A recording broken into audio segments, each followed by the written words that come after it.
Welcome to KillieFC TV. Today's the second interview with another stalwart for the 97 Cup winning team, and Tom Brown. Tom was involved in all the Cup games that season, played the first two and was substitute in the last four, coming on in the last 5 minutes as stalemate in the final. Tom, what was your memories of the games before the final and the run up to? Was there any games that stand out, the first two games that you obviously played in? It stands out because the first game against East Stirling, because we won 2-0 and I scored a goal, and that stands out obviously for scoring the goal, but I remember Mark Roberts had a really great game that day. Another boy that turned out contributed to the run, but obviously never made the 14 in the final. But Mark, he hit the bar with a great shot. It just came easy to me. He just scored a diving header type idea, you know. But the games after that, really, I think I was kind of a bit part player in all of them, so there's none really that stick out that much. The two semi-finals against Dundee United were both wars of attrition. Do you remember that, and was it all about just getting to the final? It definitely was like that, yeah. Both teams, I don't think it was the greatest two games ever. Obviously watching for the bench as well, you're desperate to get on and try and make a difference, etc. But I've never been more delighted when Jim McIntyre scored that goal, especially when it was only a few minutes to go as well. So, but yeah, it was all about just getting to the final. Definitely. So we've beaten Dundee United the Tuesday night. Did you have a Falkirk scarf on in the Wednesday night? I'm afraid not.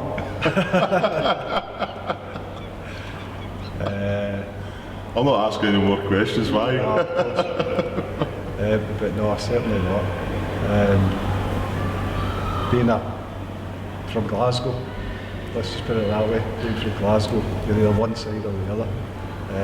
I was wanting to meet Celtic in the final, to be quite honest. I thought we could still have taken them, and it would have been a bigger occasion maybe or something, because I know the firm team was in there, but all worked out well. So we've beaten Dundee United in the semi-final and we've got Falkirk. Did the team then feel added pressure because they were all of a sudden the favourites for the final? I think they did, or we did, but it was never said. You know, certainly I did as well, because I thought, you know, we're expected to win this year. We're, Premier team, etc. So all the pressure was on us, and obviously the other players, I would imagine, thought the same. But it was never discussed. It was never brought to light. We were just all about the focus and just making sure we got the cup home one way or another. The lead up to the game that week, do you remember Bobby doing anything different, or was it just the normal? It was, as far as I can remember, it was just the normal, really. Just because we try to keep it as normal as possible. Do the same, sessions, the same drills. Obviously, we're working a wee bit harder, a wee bit tighter to get everything exactly right in the drills. But no, it was more or less just as we would prepare for any game. The other thing, of course, was the week before the final was a massive game against Aberdeen to ensure a Premiership survival. That must have been a major relief to the team, to get the draw and the point to keep us in the league. I think because of that, as you know, the Cup's great, but the league is the big, that's where we want to be in. We always want to be in the Premier League. So I think that contributed a lot, getting that result, to going on and winning the Cup, because we could relax then and go and focus on this game, knowing that everything's going to be okay for the next season. So yeah, it had a big effect. Now, you were substitute that day of the final. Did Bobby give you the heads up before to say, look, you're not in the team, that you're going to be on the bench, or was it in the morning of the game?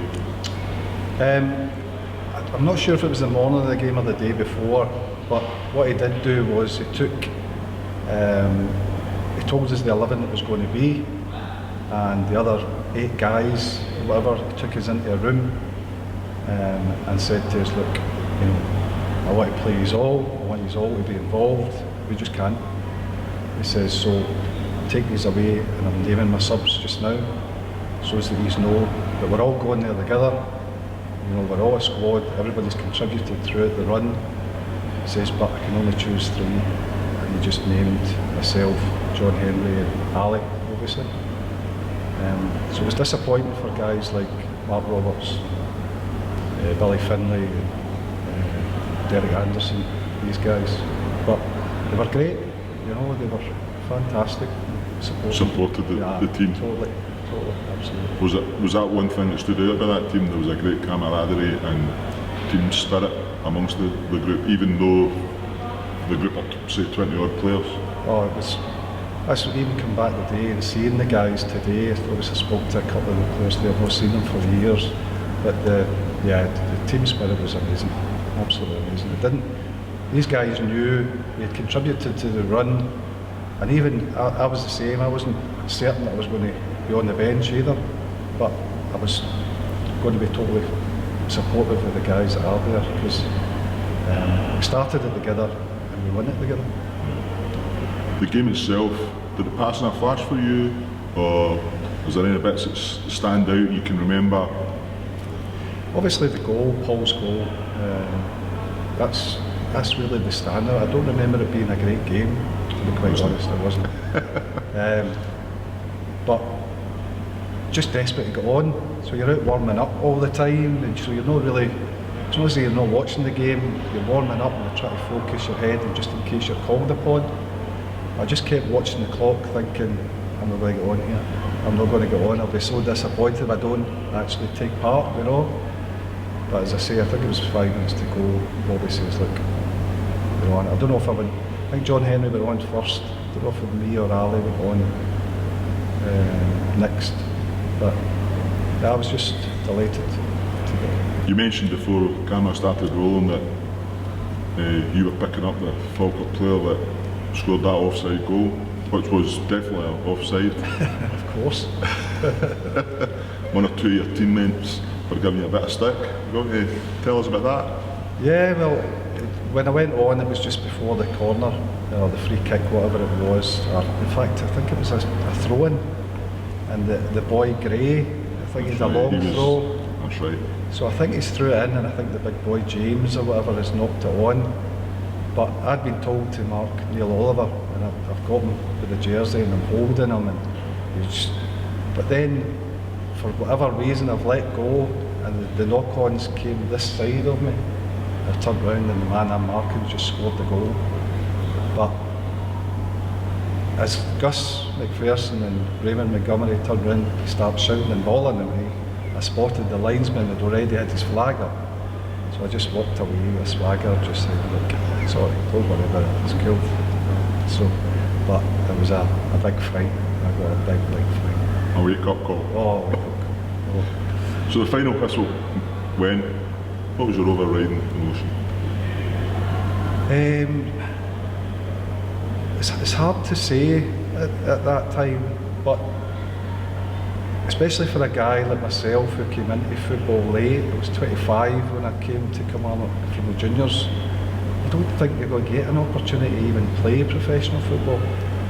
And to get the opportunity to play it, and I managed to go and play for Scotland B team as well a couple of times, and to actually play in a cup final, be involved in a cup final, and actually win it. I know it's a cliche, but it is stuff of fairy tales, you know. So I was just trying to take it all in, because I remember when I first came to Kilmarnock, George McCluskey said to me, look, this is a very short career. He says, and football's 90% highs, 90% lows, 10% highs. He says, so there's going to be a lot of time where you're going to be down, and you're going to, you know, he says, so appreciate the good times. So I made a point of trying to appreciate that moment, soak it on. Especially the cup, get holding the cup up. I think I done it very, very slowly, so I could get every second out of it, you know, one of those ones. I held it up, and I got a cracking photo that my mum had on her wall with me standing with the cup in my Killie shirt, So that was great. all on the bus, heading back to Kilmarnock. Did you have any idea of the reception that was going to be waiting for you back at Kilmarnock, and was the party in full swing when you went onto the bus? No, I had no anticipation of what we were going to get, because when we picked up the bus, I think it was just outside Kilmarnock, just off the motorway, etc. We changed from one bus to the open top bus, and we came in, and there's a few fans about as we're going through, but it was sporadic, you know, different places. So I'm like, it's a wee bit disappointing, you know, and then it got a wee bit busier and a wee bit busier and a wee bit.